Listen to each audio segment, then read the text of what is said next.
Good morning, sunshine. Welcome to the morning show based on mental health, mental strength, and overall well-being. I'm one of your hosts this morning, Brandon Lee, alongside my very good friend and partner in crime, Pena. We have some great guests and some important conversations we're going to have today. We're going to be talking about a chiropractic neurologist based in Phoenix who is helping children from all across the country. And we have a mom here standing by to share an emotional story, but also one of hope. And Dr. Christopher Keck, who is the CEO of Open Hearts Family Wellness, will be here to have a conversation about trauma-informed care. Yeah, so really looking forward to both of those guests on today. Important topics. Very important topics. They're doing great work within the community, also by educating the community and other people who may be experiencing what they have gone through.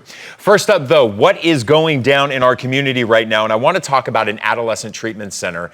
They treat kids from about 11 to 18 years old. And the moment you say an adolescent treatment center, the look on people's faces almost like a shock look, like, wait, you mean a treatment center for an 11 or 12-year-old? Well, believe it or not, on my podcast yesterday, I recorded a podcast on my Escaping Rock Bottom, and I interviewed a guy, a grown man now, who started meth use at 11 years old. I saw your email come out, your email blast, and I had to read that twice. Right, because it does happen. So there's a brand new adolescent treatment center that just opened in Arizona, and there's not many in the entire country that just cater to 11 to 18-year-olds. It's called Averys House out in the East Valley.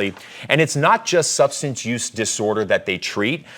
They treat depression, bipolar disorder, anxiety disorders, ADHD, self-esteem issues, mood swings and anger, difficulty with family and friends, suicidal, self-harm thoughts, bullying and victimizations, and again, as I said, substance use disorder. So it's not just like these are a bunch of kids 11 to 18 who are drug addicts. No, I mean, you're dealing with all behavioral health at a residential treatment center. And how important is that? I mean, it's just incredible to think of the journey that these young people are on and how it could change their entire life. Well, it's important early on. It's important at those very formative stages, right? Trauma is passed on through generations. So if you can do that intervention, right, between 11 and 18 years old, where that brain is still being formed, the chances of them getting into hardcore drugs and really having their life go off the rails, if we can do that intervention right now while they're children, we have a higher success rate when they become adults. Now it is time for the story behind the story, and I want to introduce you to Melissa Maas. And she kindly sent us an email about her story. Good to have you. It's so good to see you. Thank you for being here. Thank you. You had a very tragic situation happen, but fortunately, your daughter is doing well and making strides. So your daughter was a near drowning victim. And can you tell us a little bit about what happened? Yes, so September of 2019, she was 19 months old. We did have a pool without a fence, and she did find her way out there in the early morning, and she did fall in the pool. My husband found her, and from that point on, everything kind of just started at that point. She was admitted to Phoenix Children's. Those first 48 hours were extremely critical, but she did. She's a fighter, and she's our miracle baby. And so that's kind of where her journey started. I can see the emotion on your face even just right now reflecting. I mean, I can't imagine how horrendous that must have been to go through. Oh, it's horrible. It's every parent's nightmare, I think. But I feel that she is a fighter, and we're here today, because of her and her will to be here. So she has a big story. Someday she will tell us.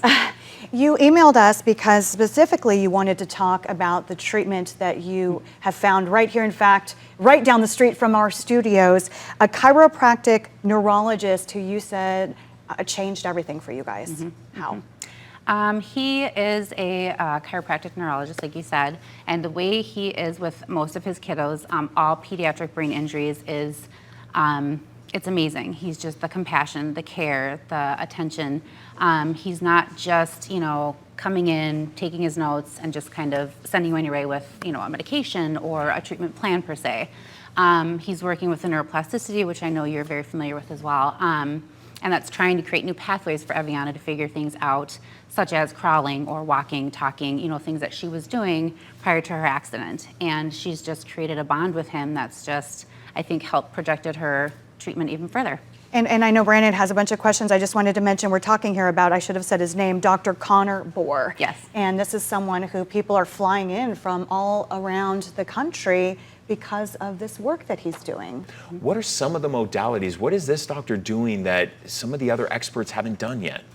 So he works a lot with a red light, and everybody always asks, what's the red light? And it's a low-level laser that's used in smaller increments that help kind of energize the cells, and that kind of helps too. The fact that these kiddos are still young and that neuroplasticity, they can create those new pathways is what he is kind of focusing on. He's just trying to integrate and get things going for these kiddos where the damaged areas. So basically, it's like treating a damaged muscle. It's the same thing with the brain. So he's working these different areas of the brain to try to get that reintegrated. What's some of the progress that you have seen in your own daughter from when this incident happened nearly 3 years ago to where your daughter is today? So when she was discharged from the hospital, we were basically told her quality of life was what it was at that time. So basically non-mobile, non-verbal, not eating. She did have a G-tube for feeding. And I just knew as her mom, like, no, like that's not where, I guess I wouldn't accept it. So we went on and I did research. I just kind of went down that rabbit hole and just found doctors and specialists that, had worked or treated other kiddos, and that's when Dr. Connor Bohr came into the picture, and that was just it. So grateful that we found him because she's now moving around, rolling around. She's so close to crawling. She can pick stuff up. She's eating food. She doesn't have a G-tube anymore. She's not on any medications. So it's all these holistic approaches that have helped her brain kind of start to create these new pathways. This is an incredibly deep trauma that all of you have gone through. How have you been personally navigating? I mean, you're the mom. I could tell you're tough, and you're going to be tough for your daughter.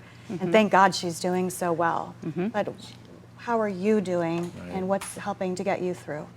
Her, actually. I get my strength from her. It's just, you just go forward. I just chose, I think from the beginning, to not dwell on what happened or, what could have been or what. Let's go. I just knew that she has a bigger plan for her. So I kind of went with that and just found, did what I have to do. And you just kind of go day by day and push through, and yeah, that's it. And we appreciate you coming in and sharing your story, reaching out to us and to this doctor, Dr. Connor Bohr. We're going to have him on the show since he's just down the street from our studio. I'll just have him walk on down. Literally. Yeah. But thank you for educating. Thank you for educating, because as sad as this is to say, it's not going to be the last time that this happens to a family.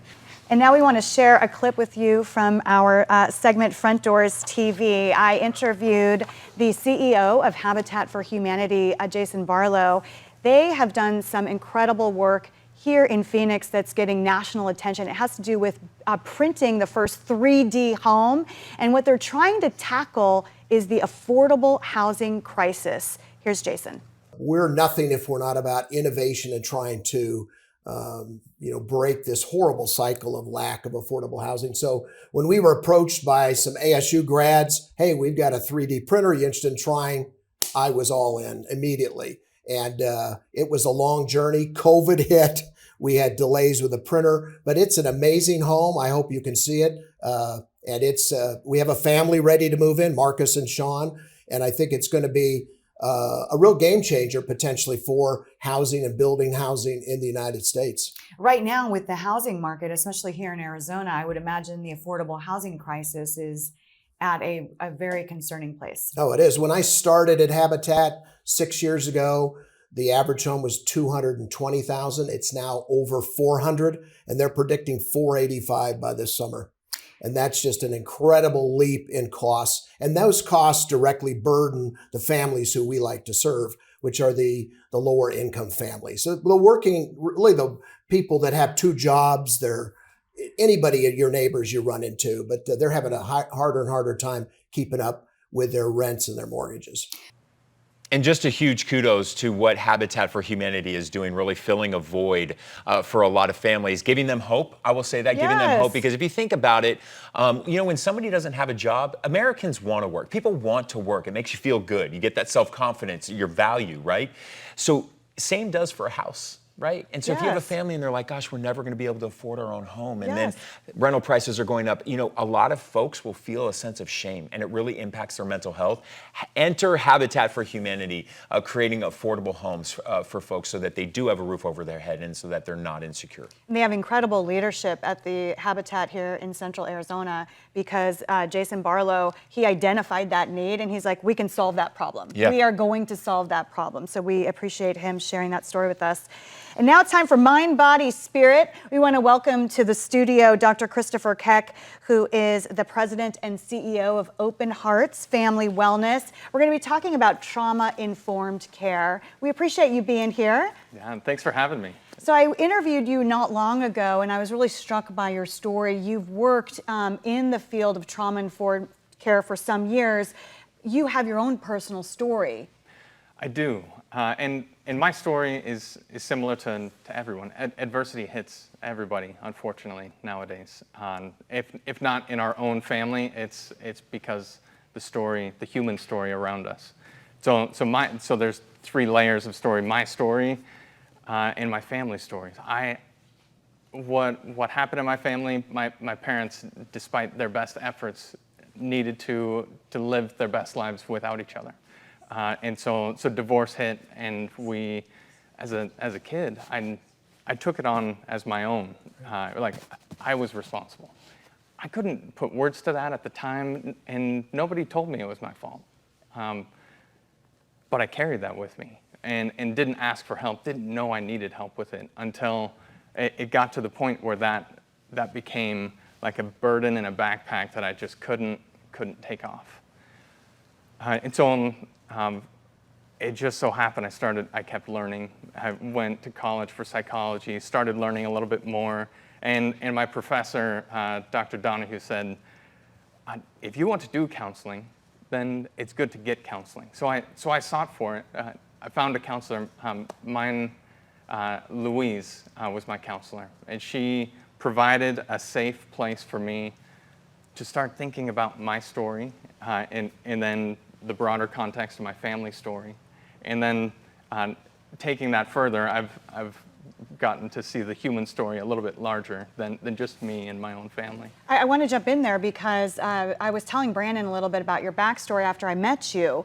And Brandon and I always talk about this. Sometimes that one person can totally change the trajectory for you, and this was your person. You were really struggling. I mean, you tell the story well right now and very concise, and you're a doctor and you're smart and you've worked in the field, but this trauma for you was very deep. And you told me when we spoke that she really jumped in there and gave you so much hope. She did, because I could see in that moment, those moments where I was experiencing the pain and realizing how much shame I was carrying, feeling like I was responsible for something that I wasn't. And with that, she shined light on my story from a different vantage point that helped me see more than the shadows that I thought were surrounding me. And it's what I've told you before, right? That just a divorce, and I don't mean just a divorce, but a divorce is a traumatic life experience for a child. And this is why it's so important to never compare traumas with anybody else. But we have to understand that when a divorce happens, we have to make sure that the children are being taken care of, because the children, as in your case, will feel like they're the reasons why mom and dad are divorcing, that they will harbor and they will carry that burden of shame and that weight on their shoulders. Correct, and really the way it's described, what a trauma is, how somebody would see something as traumatic for themselves, is if an event occurs that they do not have the resources to cope with the stress. So for a kid, that's an adult, somebody that's supportive to them, that helps them, that's, as the circle of security describes, bigger, stronger, wiser, and kind. They can help them have a safe place and a safe haven to come to when they need help organizing their feelings. I never heard that, the circle of security. I've never heard that term. Yeah, It's a modality. You can find some resources that describe it. It's infant-toddler mental health, but it's applicable to adults too. Once you learn it, you see It's everywhere. It's even in the leadership of an organization, too. But that trauma has now led you to your life's purpose, right? And so now tell me a little bit about your organization, Open Hearts, and the impact that you guys are trying to have on the community. When someone needs help, it helps for them because of that broader human story. If they feel like, I know the people that are there. And there's a hope that they will know someone if they look like them. So we have a very diverse group of people working at Open Hearts, and it's in all layers of the organization too. And so with this, one thing that one element of trauma-informed care is cultural humility, and cultural humility starts with knowing our story and our family story, and then how our family fits with everyone else around us. As a white male, I only knew my own experience, but then hearing from Latinos, the Latinx population, hearing from the African American people and things that they have experienced of this culture in the U.S., I didn't experience that myself. If I can expand my understanding through a curiosity, through a humility to understand them and their experience of the same things, then we get to shine that same light and see more things than shadows if we're shining light from multiple angles. And Dr. Keck, I have a lot of questions that I'd like to ask you. We only have a minute left, and I've done quite a bit of reporting on Open Hearts. One thing I'd like you to point out for our audience is what you guys do is you reach into the communities that are underserved. You deal with a lot of refugees, and that is something truly important within the mental health space, because if someone needs physical care, an emergency room, they will take care of that. But in a lot of these homes, the mental health is suffering, and you guys are really actually going out into the community to make sure people are getting help they need. That's right. Anybody can walk in through the door and ask us for help. If we can serve them, we will. If we need to send them to somewhere else, we will have some resources to help them.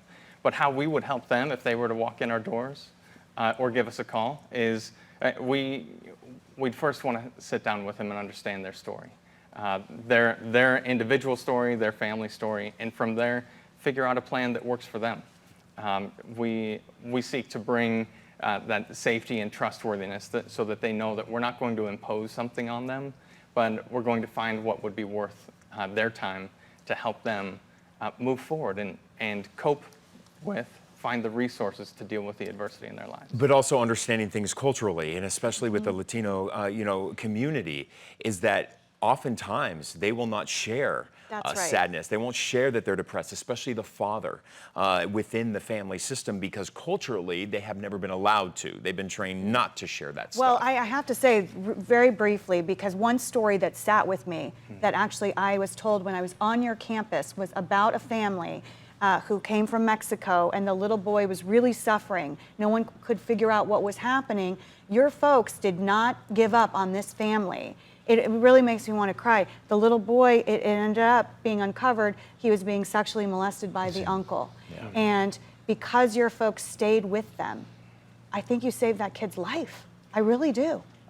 If there is harm happening and it is unnoticed, then it's difficult for a kid to. It's chronic stress. It's chronic trauma that happens again and again, and neuroplasticity says that they learn to develop. This expectation of life is always this way. Yeah. And so being able to intervene and help someone develop hope that maybe I can learn something new, maybe I can set down this backpack of overburdened experiences to get some help, even just to look at the backpack and take a couple of things out at a time. There's no magic formula for immediate relief from the adversities of life. But if we develop habits to respond to the events of our life, then we can pursue mental strength, mental health for ourselves. And you know what you said was so crucial there with this little boy, giving him an opportunity to be able to share that experience so he does not carry that weight, because neuroplasticity plays a huge role in child molestation and the formation of the brain. And I know that because I was a a survivor of child molestation as well, between the ages of 7 to 10, and the impact that that had on me. And if it is not addressed, okay, if it is not addressed, the path will likely look like mine. You'll get into heavy substance use disorder issue as a way to cope because you're constantly in fight or flight. Right. Dr. Keck, thank you so much for being here and sharing your personal story and for all of the great work you're doing over at Open Hearts. We really appreciate you. Yeah, thank you for having me as well. Thank you. That's great. And now we want to close on our sunshine story. And Dr. Keck, you can stay here on set with us and watch this story because this is so beautiful. So this is out of Turkey, and this teacher told each student that he had a box in the front of the classroom, and he said, go up and look in the box because I listed out my favorite students. And then each student would go up one by one. To see if their picture was at the bottom of the box. To see if they were listed, or Am I their the picture, favorite? am I the favorite? And what this teacher had done is put a mirror. So each student leaned down and saw their own face. Yeah. It is just so beautiful to think about that. And just the anxiety, though, like if you're a student in that classroom and your teacher's like, all right, go to the top of the box here, go look down, I have my favorite student at the bottom there. You know, kids are excited, but they're also anxious, right? They want to be the one that's picked, but they're also a little scared. Well, wait a second, what if he didn't choose me? And then they get up there and they have that realization moment. And you're seeing here in the video that the kids are smiling. Yes. That they actually feel like they all feel loved, they all feel part of. They all feel special. It's a beautiful, beautiful thing what that teacher did. Yeah. Don't you see? He's shaking his head. Thank you all so much for being with us for Good Morning Sunshine. We certainly appreciate all of you. And we hope you subscribe to our YouTube channel. You'll notice that there's a little bell notification sign. Click on that. Every time we upload a new episode, you will be alerted so you can watch it and be ahead of behavioral health news. And we'll put the email on the screen. If you have a story idea for us or a guest that you want to submit, go ahead and get in touch with us. We do read all of our emails and all of our socials. So we love hearing from all of you. For now, I'm Carey Pena alongside Brandon Lee. Take good care, everyone.